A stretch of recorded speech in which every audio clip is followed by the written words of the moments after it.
problema ka ba sa puso o cardiovascular disease? Kung candidate ka sa heart disease, may remedyong pwedeng gawin bago ito lumala. Pero bago tayo magsimula, huwag kalimutang i-like ang aming video, subscribe sa aming channel at i-turn on ang notification bell. Now you won't miss any of our new videos. Ang ating puso ang nagbobomba ng dugo sa lahat ng arteries at ugat na ang tawag ay cardiovascular system. Ang puso rin ang nagkokontrol ng tibok nito at nagpapanatili ng blood pressure. Tumitibok ito ng 100,000 beses bawat araw. May 4 na chambers ang puso. 2 atria o upper chambers na tumatanggap ng dugo at 2 ventricles o lower chambers na naglalabas ng dugo. Kung may damage na nangyari sa puso sa anumang dahilan, maaaring mabawasan ang lakas at sigla nito. Maaaring magkaroon ito ng komplikasyon na makasasama sa kalusugan. Upang maiwasan ang sakit o kirot ng puso, may top remedies upang mapangalagaan ito. Take it to heart, guys! Number 1, uminom ng green tea. Kung di ka green tea drinker, abay, simulan mo na. Dahil sa isang pag-aaral na ginawa sa higit 40,000 na Japanese adults, lumabas na ang mga taong umiinom ng 5 o higit pang tasa ng green tea araw-araw ay mas mababa ng 26% ang panganib ng kamatayan dahil sa heart attack o stroke. Dagdag pa rito, ang aromatic green tea ay maaaring makababa ng LDL o bad cholesterol at triglycerides. Mayaman kasi sa antioxidants ang green tea tulad ng catechin at polyphenols na nakatutulong upang proteksyonan ang cells at molecules na masira at mabawasan ang pamamaga. Piliin lang ang mataas sa kalidad ng green tea. Number 2, magbawang. Ayon sa pag-aaral, ang bawang ay may anti-inflammatory properties. Nakitaan din ito na nakatutulong upang bumaba ang cholesterol ng 10 to 15%, blood sugar at hypertension, mga sintomas ng sakit sa puso. Isang component ng garlic oil na ang tawag ay diallyl trisulfide ay nakatutulong bilang proteksyon sa puso habang ginagawa ang cardiac surgery at pagkatapos ng heart attack, ayon sa mga researcher ng Emory University School of Medicine. Naniniwala rin sila na ang component na ito ay maaaring gamiting treatment sa heart failure. Number 3, kumain ng vitamin E. Ang pagkaing sagana sa vitamin E ay naiuugnay sa mababang panganib ng coronary heart disease, lalo na sa nakatatandang lalaki at babae. Sa ginawang pag-aaral, ang vitamin E ay nagpakita ng pagtaas ng resistance sa oxidative stress at nakaiiwas sa atherosclerotic plaque. Mabisa rin ang vitamin E upang labanan ang free radicals na nakasisira sa cells at makaiwas na magkaroon ng early stages ng artery clogging atherosclerosis. Pagkaing mayaman sa vitamin E, buto ng sunflower, peanut butter, spinach, kalabasa, mangga, red bell pepper, soybean, avocado, wheat germ oil, at asparagus. Number 4, mag-vitamin B. Ang B vitamins ay mabuti sa puso, lalo na ang folic acid na epektibo nagbabawas ng homocysteine levels. Ito yung level na kapag tumaas ay maaaring makasira sa lining ng arteries o blood vessels na nagdadala ng oxygen-rich blood sa buong katawan.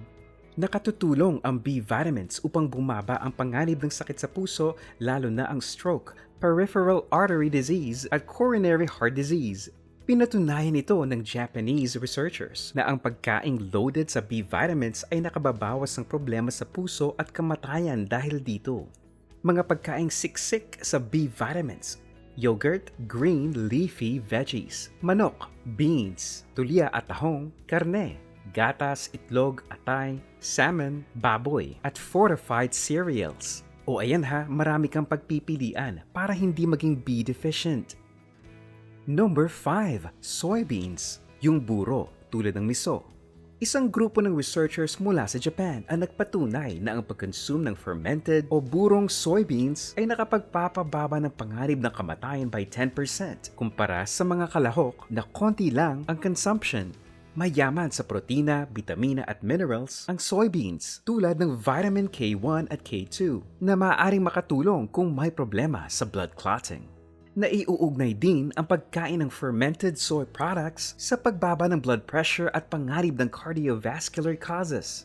kahit kailangan pa ng dagdag research upang lumakas ang recent studies na ginagawa.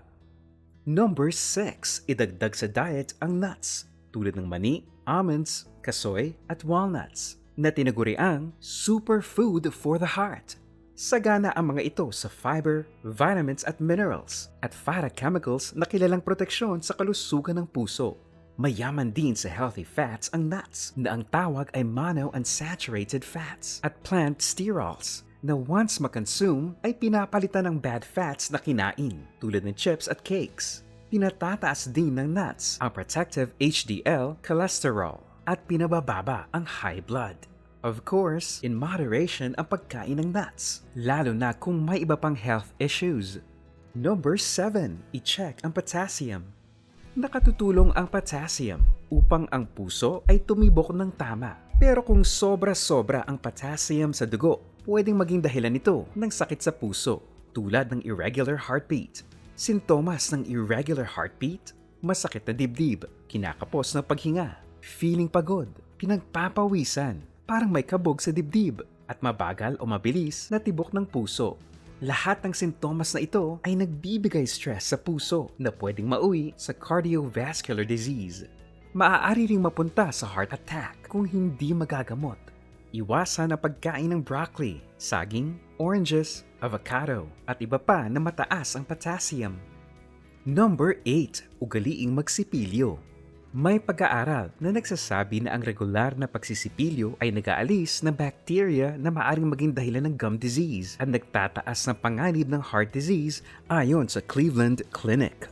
Kapag medyo tamad magsipilyo, hindi malayong magkaroon ng tooth decay na maaaring ma-develop bilang gingivitis at periodontitis at magkaroon ng bacterial infection sa daluyan ng dugo. Kapag ang bakteryang ito ay nag-travel sa blood vessels sa loob ng katawan, maaaring magkaroon ng pamamaga at pagkasira at pwedeng makaranas ng heart attack, blood clots at stroke. Number 9. Huwag pasaway. Wala nang tanong-tanong pa, itigil ang paninigarilyo. Huwag uminom ng alak. Magbawas ng timbang kung overweight. Matulog ng maaga, 7 to 8 hours of sleep. Mag-ehersisyo ng 2 hanggang 3 oras sa loob ng 1 linggo at regular na ipacheck ang blood pressure at blood sugar dahil ito ang first symptoms ng heart disease. Oops, medyo iwas din sa maalat, matamis, mamantika at matatabang pagkain. Sa masustansya lang tayo. Piliing maging masayahin, tawa lang, tingnan ang buhay sa positibong pananaw. Ngiti lang upang maging maaliwalas ang mundo. Hindi lang pangyayamanin ang sakit sa puso. Gaya ng lagi nating naririnig, minsan nasa lifestyle din yan. Ugaliing magpa-check up sa doktor o espesyalista lalo na kung may nararamdamang kakaiba sa tibok ng puso upang mabigyan ng karampatang lunas. May iniinda ba ang iyong puso? Tell us in the comments section below. Don't forget to hit the like button, share this video with your friends, and subscribe to Clever You.